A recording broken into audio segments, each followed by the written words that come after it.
सामने नहीं आते थे, वो खुडे पड़ जाता था, खुडे लाइन लग जाता था, कोई कमेटी बन जाती थी। लेकिन इस दफा बहुत अरसे के बाद पहली दफा हमने देखा है कि कुछ लोगों के नाम सामने आए और एक सिमत में बॉल जिसे कहते हैं मूव होना शुरू हुई।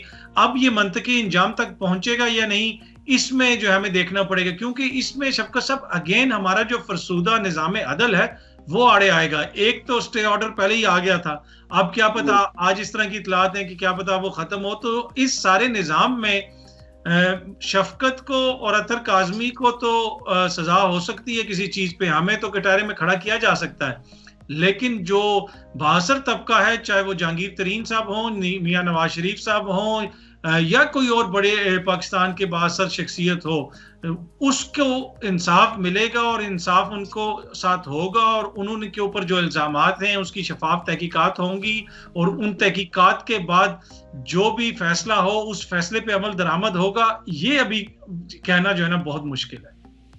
सर, जैसे कि जनूबी एशिया के खित्ते पर आपकी खुसूसी एक्सपर्टीज है, आप बहुत अरसा BBC के लिए भी लिखते रहे हैं, तो सर जनूबी एशिया में जो तब्दीलियां अभी रोनुमा हुई, जैसे कि भारत चीन कशीदगी, भारत के सरहदी मामला नेपाल के साथ खराब हुए, और मुतनाज़ा शहरियत बिल पर बांग्लादेश के साथ भी किसी हद तक ताल्लुकात खराब हुए, पाकिस्तान के साथ तो उनके ताल्लुकात कशीदा थे ही। इस तमाम तर तनाजुर में भारत की क़यादत की जानिब से पे दर पे पाकिस्तान के खिलाफ बड़े जारहाना बयानात, तो ये पाक भारत मामलात किस तरफ जाते हुए नजर आ रहे हैं आप? देखिए शफकत साहब, एक तो बात यह है कि गुज़िश्ता 70-72 सालों से हमारे ताल्लुकात की एक नोयत है, उसमें उतार चढ़ाव आता ही रहता है, लेकिन एक स्टेटस को है कि हमारे कभी भी ताल्लुकात बहुत अच्छे नहीं हुए, हम कभी भी कोई बहुत फ्रेंडली नेशंस नहीं रही। ये नहीं है कि हम कोई बरतानिया और फ्रांस हैं और अचानक हमारे दरमियान कोई गड़बड़ होगी, एक हमारी हिस्ट्री है, ये चलता रहेगा। जहां तक मौजूदा भारत की क़यादत का ताल्लुक है, तो देखें इसको आप पाकिस्तान के साथ साथ पूरा जो सार्क वहां पे साउथ ईस्ट एशिया में जो सारी नेशंस हैं और उनके जो नेबर्स हैं, उसके तनाजुर में भी आप देखें तो इस वक्त भारत के ताल्लुकात किसके साथ अच्छे हैं। भारत के ताल्लुकात भूटान से भी कोई ज्यादा आइडियल नहीं है, भारत के ताल्लुकात नेपाल के साथ भी अच्छे नहीं है, भारत के ताल्लुकात चाइना के साथ भी अच्छे नहीं है, भारत के ताल्लुकात श्रीलंका के साथ भी अच्छे नहीं है, भारत के ताल्लुकात पाकिस्तान के साथ भी अच्छे नहीं है। तो जो मौजूदा क़यादत के साथ ताल्लुकात कशीदा हो गया। जी सॉरी, क्या कहा शफकत साहब आपने? मैं कह रहा हूँ कि मुतनाज़ा शहरियत कानून के बाद बांग्लादेश के साथ भी ताल्लुकात बहुत कशीदा हो। जी बिल्कुल, NRC रजिस्टर जो उन्होंने निकाला है उसकी वजह से उसके बाद बांग्लादेश के साथ भी उनके ताल्लुकात कशीदा है। तो अब बात यह है कि अगर खित्ते में कोई चीज होगी, अगर कोई तरक्की होगी, कोई अमल आगे बढ़ेगा, तो वो पूरा खित्ता, पूरा रीजन आगे बढ़ेगा। अगर हम मिसाल लें, थोड़ा सा हम पीछे जाएं शफकत, तो आज से 70-72 साल पहले, 80 साल पहले यूरोप में जितने भी मुल्क थे, ये एक दूसरे के दस्तों गिरबान थे, एक दूसरे के साथ लड़ रहे थे, एक दूसरे को मार रहे थे, और मिलियंस, लाखों लोग यूरोप में जो है वो मारे गए उन जंगों में, जंगे अजीम अव्वल और जंगे अजीम दोयम में।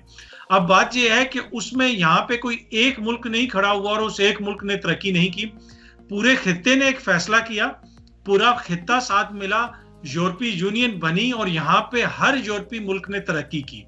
तो अब अगर भारत ये समझता है कि वो हमारे खित्ते का प्रधान बन जाएगा, चौधरी बन जाएगा, और वो अकेला तरक्की करेगा और बाकी सारे पीछे रहेंगे, ऐसा नहीं होगा।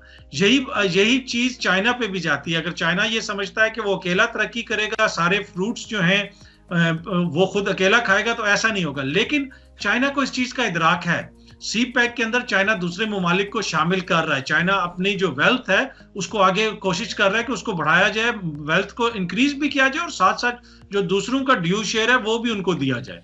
लेकिन भारत की जानिब से ये देखने में नहीं आ रहा। भारत जो है वो एकदम से, उसकी इकोनॉमी पिछले कुछ अरसे में जो बेहतर हुई थी, अब तो अगेन उसकी इकोनॉमी को काफी मुश्किलात हैं। उसके बाद उनका जो रवैया था वो एक अजीब सा रवैया कि हमारा मुल्क ये है, हमारी इकोनॉमी बहुत बड़ी है, हम ये हैं, हम वो हैं, हमारा किसी से मुकाबला ना किया जाए। तो ऐसी छोटी बातें तो कभी अमेरिका ने भी नहीं की कि मेरा मुकाबला किसी अफ्रीका के मुल्क से ना किया जाए, अमेरिका भी ऐसा नहीं करता। तो भारत जैसा मुल्क जहां पे करोड़ों, लाखों नहीं करोड़ों लोग, मैं कह रहा हूं करोड़ों लोग जो है पॉवर्टी लाइन से नीचे रह रहे हैं, एब्सोल्यूट एब्जेक्ट पॉवर्टी में रह रहे हैं, गुर्बत में रह रहे हैं, खाने को रोटी नहीं है, सोने के लिए जगह नहीं है, बाथरूम की जगह नहीं है, कहीं पे कुछ मतलब कोई सहूलियात का बिल्कुल फुकदान है। अभी लॉकडाउन हुआ तो एक हफ्ते में 30,000 बंदे मर गए, बच्चे मर गए भूखे, और आगे खर्चा है कि 10 लाख बंदा भूख से मर सकता है वहां पे। तो उस जैसे मुल्क में वहां की जो लीडरशिप है उनको स्टेट्समैनशिप का मुजाहरा करना चाहिए, उनको सोचना चाहिए और कि पूरे खित्ते को साथ लेके चलें और हालात को कैसे बेहतर किया जाए।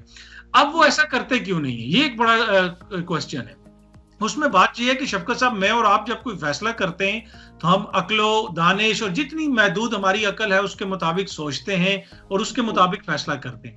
लेकिन जब मैं और आप अपने फैसलों के अंदर अपनी मुतसब्बाना सोच को ले आएंगे, किसी के रंग और नस्ल और मजहब को और अपने अंदर के तासुबात को सामने रखते हुए फैसले करेंगे, तो हमारी जो फैसले होंगे ना उनमें कहीं ना कहीं गड़बड़ हो जाएगी, हमारी जो जजमेंट है वो क्लाउडी हो जाएगी। अलमिया ये है कि दुनिया की सबसे बड़ी जमहूरियत कहने वाले भारत में इस वक्त ऐसी हुकूमत है, वहां पे इंतहा पसंदों की हुकूमत है कि जिनके सीनियर रहनुमा बड़े बड़े फैसले मजहबी जो रुजत पसंदी, मजहबी इंतहा पसंदी और तंग नजरी को सामने रख के करते हैं। तो ऐसी सूरत में उनसे खैर की तवक्को रखना और बेहतरी की तवक्को रखना मेरे ख्याल में ठीक नहीं होगा। अच्छा सर, आपसे आखिरी सवाल। गुज़श्ता साल शंघाई ताउन कौंसिल के इजलास में वज़ीर आज़म इमरान खान साहब ने भी शिरकत की। Russian prime minister Vladimir Putin के साथ उनकी 1-on-1 मुलाकातें हुई। उसके बाद सर गुज़श्ता हफ्ते ये एक बड़ी डेवलपमेंट सामने आई कि पाकिस्तान, रूस, चीन और वस्ती एशिया के कुछ ममालिक ने फैसला किया है कि हम 2 तरफा तिजारत मुकामी करेंसी में करेंगे। भारत जो इस फोरम का बड़ा एक्टिव मेंबर रहा है कई दहाइयों तक, उसका कहीं जिक्र शामिल नहीं है। और अगर गुज़श्ता कई दहाइयों के पाक रूस खारजा ताल्लुकात को भी देखे जाएं, वो भी इसी तरह उतार चढ़ाव का शिकार है, ज्यादा अरसा कशीदगी रही। तो खित्ते के अंदर ये जो अहम तब्दीलियां हो रही हैं, ये पाक भारत ताल्लुकात और खुसूसन खित्ते में बनने वाले नए ब्लॉक की तश्कील में कितना अहम किरदार अदा करेगी?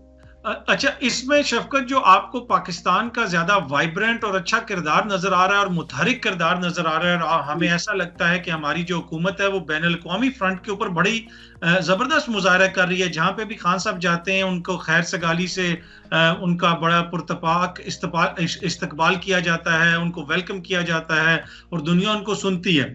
उसकी 2 वजूहात हैं। बड़े अरसे के बाद पहली दफा पाकिस्तान के अंदर एक ऐसी हुकूमत आई है, एक ऐसी सियासी इलेक्टेड अवाम की मुंतखब हुकूमत आई है जिसके पाकिस्तान की जो सिक्योरिटी इस्टेब्लिशमेंट है फौज के साथ ताल्लुकात अच्छे हैं। उसकी वजह क्या है? उसकी वजह यह है कि खान साहब के अपने कोई वेस्टेड इंटरेस्ट नहीं है, ना ही उनके इंडिया में कोई बिजनेस है, ना ही उनकी पेरिस में कोई कोठियां हैं, ना ही उनकी दुबई में कोई जायदादें हैं। तो जिसकी वजह से उनके अपने उनका जो भी फोकस है, मिशन है, वो पाकिस्तान की तरक्की, पाकिस्तान की बेहतरी के हवाले से। हाँ, उसमें उन कोताहियां हो सकती हैं, उनकी हुकूमत पे आप बड़ी तनकीद कर सकते हैं। पिछले सवालों में हमने तनकीद की भी और हमने कहा भी कि वो क्या करते रहे। लेकिन एक बात यह है कि पाकिस्तान के इदारे, पाकिस्तान की रियासत, जिसे रियासत पाकिस्तान कहते हैं, वो इस वक्त एक पेज पे है। जब आपने रूस की बात की कि रूस के जब वो वहां पे गए तो खान साहब के साथ बिश्केक के अंदर 1-to-1 मुलाकात हुई उनकी पुतिन साहब की, और बड़े अच्छे खुशगवार माहौल में हुई। और उसके साथ साथ आप ये भी देखें कि हालिया अरसे में पाकिस्तान की फौज और रूस की फौज इकट्ठी एक्सरसाइजेस भी करती रही है। तो जो ये सफारतकारी का अमल है, उसके साथ साथ जो हमारे फौजी जो ताल्लुकात हैं उनमें भी बेहतरी आई है।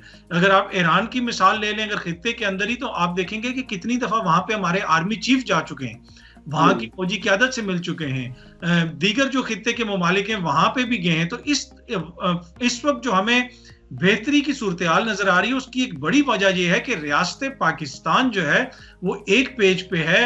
रूस के साथ अगर ताल्लुकात अच्छे कर दें तो खान साहब ने अपनी वहां पे फैक्ट्रियां नहीं लगानी। खान साहब ने रूस के साथ ताल्लुकात इसलिए अच्छे कर रहे हैं कि पाकिस्तान का फायदा देखना है। ईरान के साथ ताल्लुकात अच्छे करने इसलिए करने कि जो पाकिस्तान की कौम है उसका फायदा देखना है। तो पहले ये होता था कि राहील शरीफ अगर सऊदी अरब जाते थे तो पीछे से नवाज शरीफ परेशान हो जाते थे, यार ये पता नहीं क्यों चला गया, अगले दिन वो निकल जाते थे अपना जहाज लेके। अब ऐसी सूरत हाल नहीं है। अब पूरी पाकिस्तान की जो रियासत है वो एक पेज पे है, और उसका ही हम ये देख रहे हैं कि खित्ते के अंदर चाहे वो रूस हो, चीन हो या दीगर ममालिक हो, उसमें आप टर्की का जिक्र भी कर लें, उसमें आप मलेशिया का जिक्र भी कर लें, उसके अलावा आप अरब ममालिक का जिक्र भी कर लें, जिन अरब ममालिक ने पाकिस्तान को कोई तेल के हवाले से और दीगर चीज़ों से मदद की, और उसमें हमने देखा कि जो हमारी फौजी क़यादत है वो भी अपना किरदार अदा करती थी।